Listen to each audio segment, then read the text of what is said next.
सावन माह के शुक्ल पक्ष की पंचमी को नाग पंचमी के रूप में मनाया जाता है। इस दिन नागों की पूजा की जाती है और कच्चा दूध चढ़ाया जाता है। ऐसा करने से सर्पदंश से आपकी रक्षा होती है और आपके घर में धन धान्य में वृद्धि होती है। मान्यता है कि नाग पंचमी का व्रत रखने से भक्तों की सभी मनोकामनाएं पूरी होती हैं। नाग पंचमी की पूजा के साथ भक्तों को कथा का पाठ अवश्य करना चाहिए। नाग पंचमी की पौराणिक कथा। प्राचीन समय में एक राज्य में सेठ रहा करता था जिसके 7 बेटे थे। सेठ के 7 बेटों की शादी हो चुकी थी। सेठ की सबसे छोटी बहू बुद्धिमान और चरित्रवान थी। एक दिन बड़ी बहू घर की सभी बहुओं को मिट्टी लाने के लिए अपने साथ ले गई। मिट्टी खोदते समय बड़ी बहू को एक सांप दिखा जिसको वो खुरपी से एक की मात्रा मारने लगी। तभी छोटी बहू ने उसे रोक दिया और कहा कि इस सांप का कोई पाप नहीं है।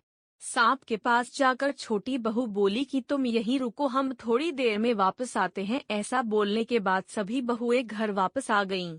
काम में व्यस्त होकर छोटी बहू सांप को किया वादा भूल गई। इसी बीच सांप उसका इंतजार करता रहा। दूसरे दिन जब छोटी बहू को सांप से किया वादा याद आया तब वो भागी भागी सांप के पास गई।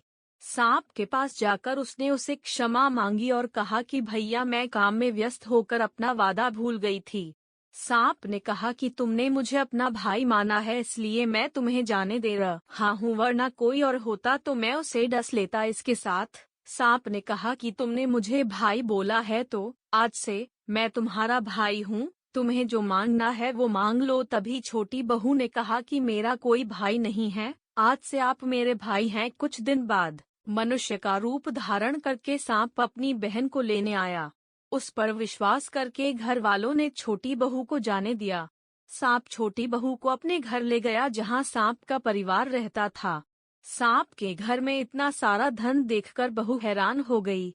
एक दिन सांप की माँ ने छोटी बहू को कहा कि अपने भाई को ठंडा दूध पिला देना, मगर छोटी बहू यह बात भूल गई और उसने सांप को गर्म को दूध पिला दिया, जिसके वजह से सांप का मुंह जल गया।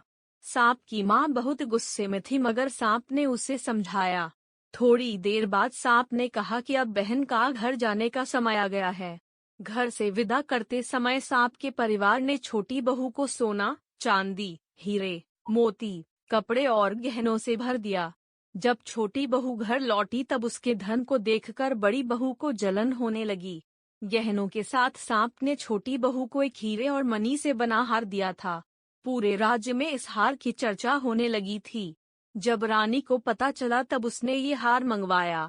छोटी बहू को ये पसंद नहीं आया और उसने सांप को बुलाकर सारी बात बता दी। छोटी बहू ने भाई से आग्रह किया कि वो कुछ ऐसा करे जिससे ये हार छोटी बहू के गले में हार बन जाए और दूसरों के गले में सांप। बहन की बात मानकर भाई ने भी ऐसा ही किया।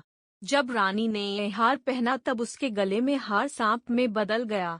रानी चीखने लगी। रानी की चीख सुनकर राजा ने छोटी बहू को लाने का आदेश दिया। जब छोटी बहू राजा और रानी के पास आई तब उसने बताया कि यह हार उसके गले में हार और दूसरे के गले में सांप बन जाता है। तब राजा ने छोटी बहू को हार पहनने के लिए कहा। छोटी बहू के गले में जाते ही सांप हार बन गया। यह चमत्कार देखकर राजा बहुत खुश हुआ और उसे धन दौलत देकर भेज दिया।